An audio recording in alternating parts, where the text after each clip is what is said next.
Tibalah saatnya bagi kami untuk membaca dan merenungkan berita firman.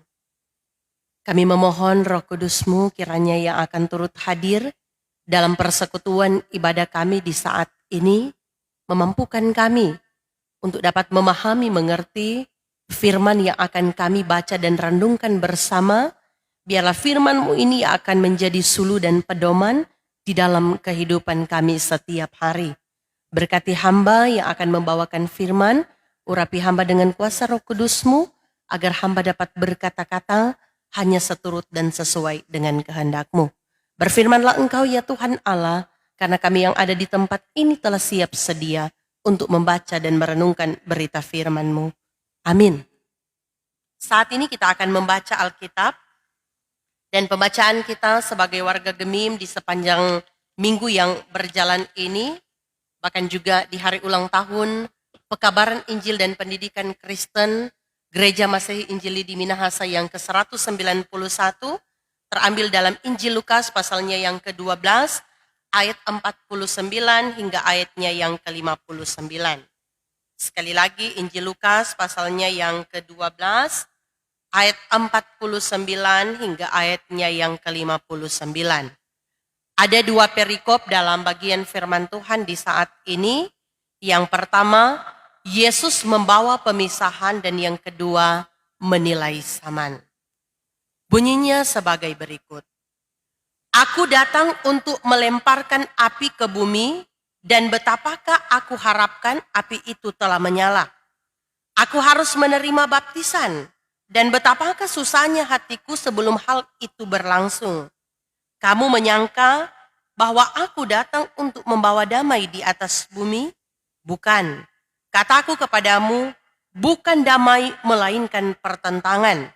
Karena mulai dari sekarang akan ada pertentangan antara 5 orang di dalam satu rumah. 3 melawan 2 dan 2 melawan 3.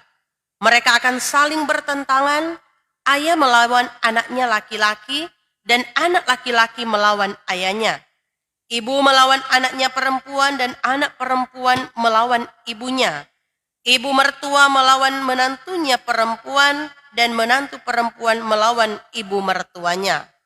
Yesus berkata pula kepada orang banyak, apabila kamu melihat awan naik di sebelah barat, segera kamu berkata, akan datang hujan, dan hal itu memang terjadi. Dan apabila kamu melihat angin selatan bertiup, kamu berkata, hari akan panas terik, dan hal itu memang terjadi. Hai orang-orang munafik, rupa bumi dan langit kamu tahu menilainya. Mengapakah kamu tidak dapat menilai zaman ini? Dan mengapakah engkau juga tidak memutuskan sendiri apa yang benar? Sebab jikalau engkau dengan lawanmu pergi menghadap pemerintah, berusahalah berdamai dengan dia selama di tengah jalan, supaya jangan engkau diseretnya kepada hakim, dan hakim menyerahkan engkau kepada pembantunya, dan pembantu itu melemparkan engkau ke dalam penjara.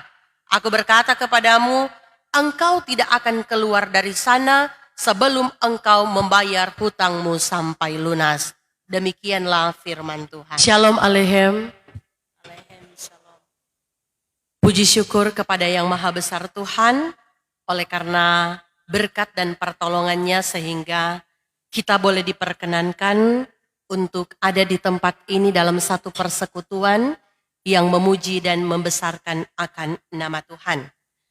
Nah, hari ini sebagai bagian dari gereja Tuhan di dunia, Gereja Masehi Injili di Minahasa patut menaikkan syukur, terima kasih dan hormat kepada Tuhan Yesus yang adalah kepala gereja.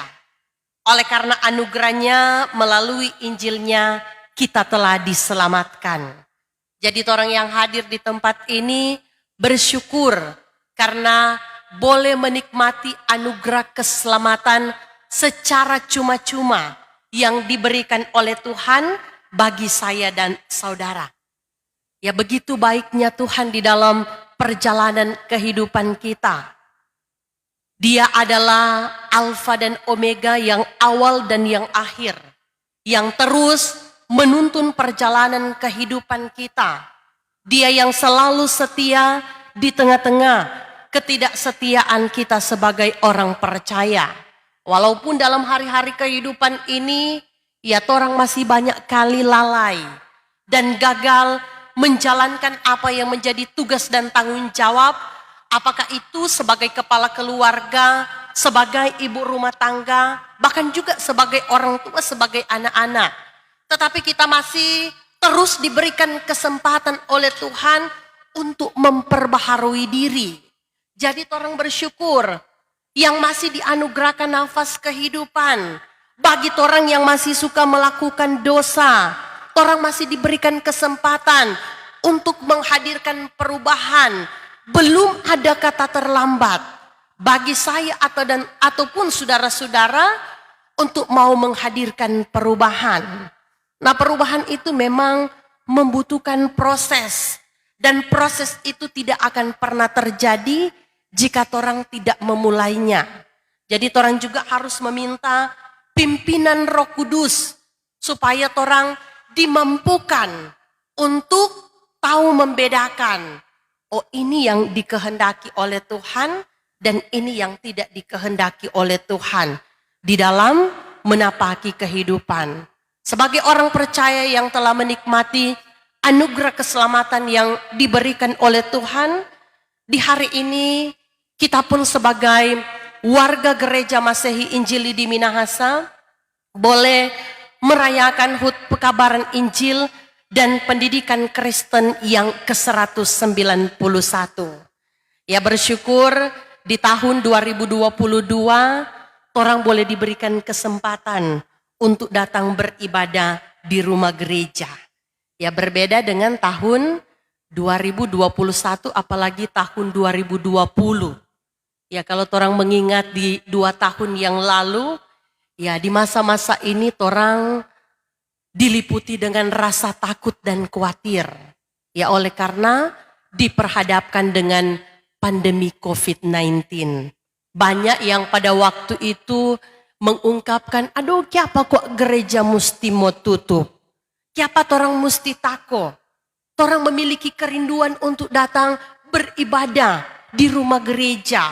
Karena bagi sebagian orang ada yang memiliki pemahaman beda kuat mau beribadah di rumah atau di gereja. Padahal sama saudara-saudara, ketika orang mau beribadah di gereja maupun di rumah atau juga di tempat kerja dimanapun orang berada, yang paling terpenting ini adalah orang hati.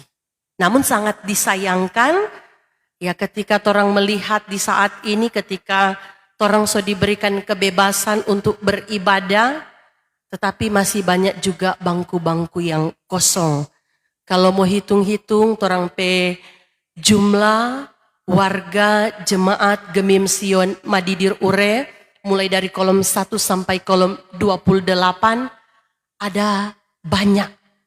Tetapi masih banyak juga yang mengeraskan hati.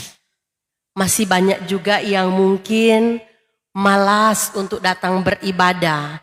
Masih banyak yang belum tergerak hati mereka. Karena itu, siapa yang bertanggung jawab untuk menginjili mereka? Ya, selain orang yang boleh hadir di tempat ini. Karena orang sebagai orang percaya bertanggung jawab untuk memberitakan kabar sukacita dimanapun kita pergi dan berada. Nah, Injil telah tertabur di tanah Minahasa oleh para penginjil, yaitu Riedel dan Schwarz, orang dari Jerman yang diutus oleh Badan Misi Belanda. Mereka telah menggambarkan Injil di tanah Minahasa. Penginjilan yang dilakukan oleh para misionaris berbarengan juga dengan upaya pendidikan. Nah, dengan perhatian ini mengakibatkan pertumbuhan pendidikan baik non-formal, informal, dan formal. Nah, menjadi pertanyaan bagi kita saudara-saudara, mengapa ini Riedel dan Schwarz dorang mau datang ke tanah Minahasa? Ya, padahal dorangnya tidak kenal orang-orang yang ada di Minahasa. Kalau mau pikir dorang daerah di sana lebih maju dari tanah Minahasa. Ketika dorang datang mengabarkan Injil, Nah, dorang diperhadapkan dengan begitu banyak tantangan dan pergumulan. Nah, tetapi saudara-saudara, yang membuat mereka mau untuk datang memberitakan kabar sukacita, mengapa mereka mau datang kepada kita yang ada di tanah Minahasa? Nah, keyakinan terhadap Injil yang mereka beritakan itu membuat mereka bersemangat bahwa Injil yang mereka bawa itu adalah kekuatan Allah yang menyelamatkan setiap orang yang percaya. Jadi di sini orang dapat melihat, sedangkan orang yang luar di antara orang yang dari jauh, ya dorang mau datang memberitakan kabar Injil, apalagi orang yang ada di dalam. Orang diajak agar supaya mau memiliki semangat, mau memiliki keyakinan iman untuk terus turut ambil bagian di dalam pekerjaan Tuhan. Ketika kita bekerja dengan Tuhan, maka jeripaya kita tidak akan menjadi sia-sia. Nah, oleh karena itu saudara-saudara, sebagai warga Gemim di sepanjang minggu yang berjalan ini, kita dituntun dengan tema mingguan yaitu api Injil memurnikan dan memampukan menilai zaman. Nah, apa yang dimaksud dengan api Injil? Nah, beranjak dari ungkapan Yesus dalam Injil Lukas pasalnya yang ke-12 ayat 49, aku datang untuk melemparkan api ke bumi, dan betapa aku harapkan api itu telah menyala. Nah, ini adalah kiasan yang dipakai oleh Yesus untuk menunjukkan bahwa api itu sesungguhnya adalah Yesus Kristus sendiri dan segala karyanya, yakni soal kehadiran, penderitaan, harapan hingga akhir zaman. Itulah Injil, yakni kabar baik atau kabar sukacita yang menyelamatkan manusia dari upah dosa yang adalah maut. Nah, Yesus datang untuk melemparkan api ke bumi. Ya, orang jangan terkecoh dengan ayat ini. Tuhan Yesus datang membawa pertentangan. Artinya saudara-saudara, Tuhan Yesus datang membawa kebenaran, tetapi ternyata tidak semua orang menerima kebenaran itu. Ya, memang benar. Kalau orang lihat dalam realita kehidupan yang terjadi, ya banyak di antara kita yang nyandak hidup benar di hadapan Tuhan. Padahal lewat firman Tuhan yang selalu orang baca, yang selalu orang dengar, mengingatkan supaya orang hidup di dalam kekudusan. Mampu mewujud nyatakan apa yang menjadi perintah dan ketetapan Tuhan. Tetapi orang masih saja terpengaruh dengan hal-hal yang berada di sekitar kita. Orang lebih mengikuti apa yang menjadi kehendak diri sendiri daripada mengikuti apa yang menjadi kehendak Tuhan. Ya, memang Alkitab menyebutkannya tidak gampang menjadi pengikut Tuhan. Jangan berpikir, oh ketika kita seikopat Tuhan, berarti apa yang kita minta, Tuhan mesti kasih. Karena banyak orang yang berpikir seperti itu. Ya, kita ngomong so rajin pelayanan, kita banyak memberi di gereja, ya berarti Tuhan mesti kasih apa yang kita minta. Ya, tidak demikian saudara-saudara. Malahan sebaliknya. Banyak orang yang mengatakan semakin dekat dengan Tuhan, semakin banyak tantangan yang diperhadapkan kepada kita. Nah, di sini Tuhan mau menguji sampai di mana ketaatan dan kesetiaan kita kepada Tuhan. Apakah orang setia hanya tergantung dengan kondisi yang orang hadapi, kondisi yang orang alami. Kalau orang sukses berhasil, ya memang mudah saja ketika orang hidup benar di hadapan Tuhan. Tetapi hal yang tidak mudah ketika orang bergumul, orang banyak tantangan, tetapi orang masih boleh hidup benar di hadapan Tuhan. Nah, itu yang luar biasa. Ya, karena sebagai orang percaya, orang harus selalu memiliki keyakinan iman bahwa Tuhan yang tidak pernah memberikan pencobaan melebihi kekuatan kita sebagai umat manusia. Orang datang kepada Tuhan, orang minta supaya orang diberikan kemampuan, orang diberikan kesabaran. Karena pergumulan, penderitaan yang orang hadapi di dunia ini nyandak sebanding dengan yang dialami oleh Tuhan Yesus. Dia rela berkorban, padahal dia nyandak bersalah, nyandak berdosa, tetapi karena dosa yang dilakukan oleh umat manusia, sehingga ia mengorbankan dirinya. Karena itu orang perlu mengintrospeksi diri. Tuhan telah memberikan yang terbaik bagi saya dan saudara-saudara. Menjadi pertanyaan, apakah kita telah memberikan yang terbaik untuk Tuhan? Nah, saudaraku yang kekasih di dalam Tuhan kita Yesus Kristus, ketika sebagian orang menerima kebenaran, sedangkan sebagian yang lain tidak menerima kebenaran, maka itulah yang akan menyebabkan terjadinya pertentangan. Nah, Tuhan Yesus tahu akan semuanya itu. Kebenaran yang ia bawa akan membawa pertentangan yang dahsyat. Bagaikan dia melemparkan api dan api itu menyala. Karena kebenaran yang disampaikan oleh Yesus dalam bacaan firman Tuhan di saat ini dikatakan banyak keluarga yang terpecah. Di sini dikatakan di ayatnya yang ke-25, mereka akan saling bertentangan. Ayah melawan anaknya laki-laki dan anak laki-laki melawan ayahnya. Ibu melawan anaknya perempuan dan anak perempuan melawan ibunya. Ibu mertua melawan menantunya perempuan dan menantu perempuan melawan ibu mertuanya. Ada orang tua yang menganggap anaknya bukan sebagai anak lagi ketika anak mereka mengikuti kebenaran. Demikian juga sebaliknya. Nah, memang pada waktu kelahiran Yesus ada sekumpulan malaikat yang bernyanyi bahwa Yesus membawa damai. Tetapi damai itu akan terjadi pada orang-orang yang telah menerima Yesus sebagai Tuhan dan Juru Selamat. Yang menolak Yesuslah yang tidak ada damai. Jadi dapat orang bayangkan saudara-saudara, jika dalam perjalanan kehidupan ini orang nyanda ada damai di hati, ya pasti orang kehidupan ini memang suram. Ketika orang nyanda mampu berdamai dengan sesama, ya orang nyanda akan mampu untuk membangun hubungan yang harmonis, di mana ada orang di situ ada perpecahan. Ketika orang pedamai, ketika orang hati ini nyanda damai, orang akan selalu diliputi dengan rasa iri hati, susah melihat orang senang dan senang melihat orang susah, merasa diri paling benar daripada orang lain, egois. Ya pokoknya hal-hal yang negatif lah.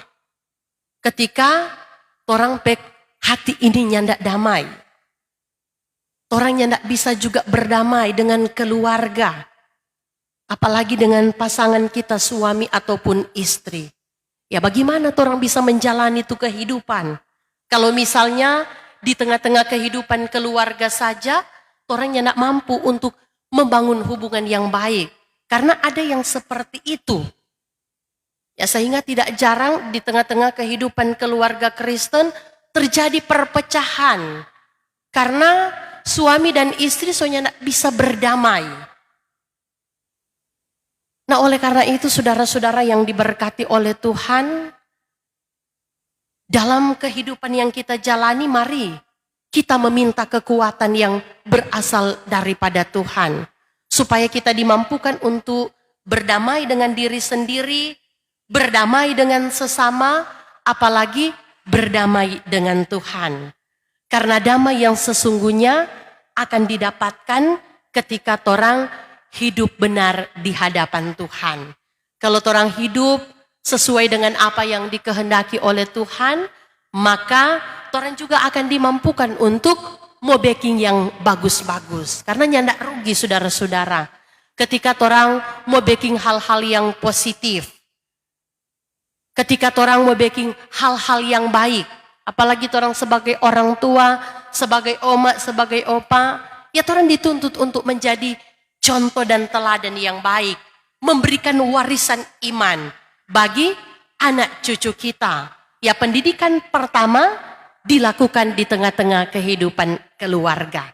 Jadi sebagai orang tua mari orang ajar secara berulang-ulang tentang hal-hal yang baik kepada anak-anak. Nyandak cuma 1 kali, 2 kali atau 3 kali, tetapi harus secara berulang-ulang. Nah selanjutnya dalam bacaan firman Tuhan di saat ini, Yesus Kristus memberikan ilustrasi tentang pengetahuan orang Yahudi yang pandai menilai gejala tentang kemungkinan hujan dan panas. Nah, kemampuan meramalkan apa yang terjadi berdasarkan pengalaman. Nah, Yesus mengatakan bahwa orang Yahudi, Farisi, ahli Taurat, dan para imam sebagai orang munafik. Nah, ini merupakan suatu sindiran Yesus dengan menyebutkan mereka sebagai orang munafik. Jadi dalam hal ini Yesus ingin mereka mendengarkan juga harus melakukan apa yang didengar dengan suatu pengambilan keputusan yang benar. Bukan sebaliknya hanya mendengar tetapi tidak melakukan, hanya menjadi orang yang berpura-pura saja. Ya.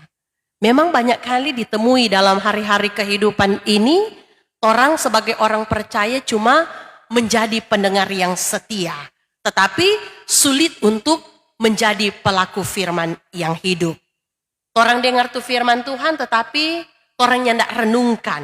Padahal firman Tuhan itu ketika orang baca, ketika orang dengar, itu harus direnungkan di dalam kehidupan setiap hari, kemudian orang mewujud nyatakan di dalam perjalanan kehidupan. Nah, belajar dari bagian firman Tuhan di saat ini, saudara-saudara, hidup percaya dengan iman yang kuat dalam Yesus membuat manusia bisa melihat kebenaran yang membawa pada kehidupan kekal.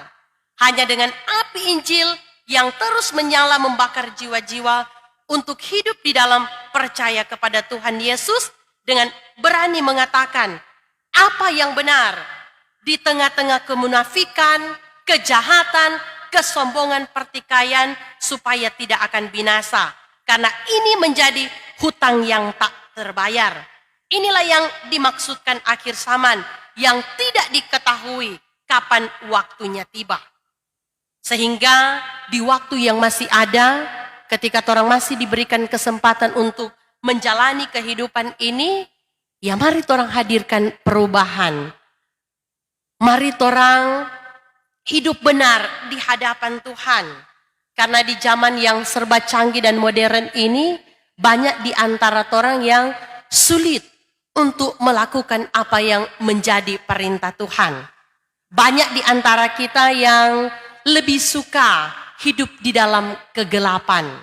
Nah, biarlah lewat bagian firman Tuhan ini yang akan memberikan motivasi bagi saya dan saudara-saudara untuk dapat bersaksi dimanapun kita pergi dan berada. Riddle dan Schwartz, mereka memiliki semangat yang luar biasa untuk datang mengabarkan Injil di tanah Minahasa. Bahkan juga kalau orang lihat di kitab Kisah Para Rasul, ya di sana juga ada Rasul Petrus dan para rasul lainnya. Ketika menerima kuasa Roh Kudus, mereka dimampukan untuk berani menyampaikan firman Tuhan. Nah, Roh Kudus diam di dalam diri kita. Maka kita juga akan dimampukan untuk memberitakan firman Tuhan, memberitakan kabar sukacita, kabar Injil. Ya, jangan orang cuma kasih diam kabar Injil yang telah orang terima, tetapi ini juga harus disebarkan, harus diwartakan dimanapun kita pergi dan berada. Jadinya tidak cuma di tempat ibadat orang memberitakan kabar Injil, tetapi dimanapun kita pergi dan berada, ketika orang melakukan tugas dan tanggung jawab menekuni profesi yang diberikan oleh Tuhan, ya kita diajak agar supaya memberitakan Injil bagi orang-orang yang berada di sekitar kita, agar supaya semakin banyak orang yang mau percaya dan mau datang kepada Tuhan. Di hari ulang tahun yang ke-191, pekabaran Injil dan pendidikan Kristen Gemim hari ini memberikan semangat pada kita bahwa hanya api Injil, yakni Yesus Kristus, yang bisa memurnikan dan memampukan menilai zaman bahwa masih ada waktu yang berjalan ini untuk menyatakan apa yang benar.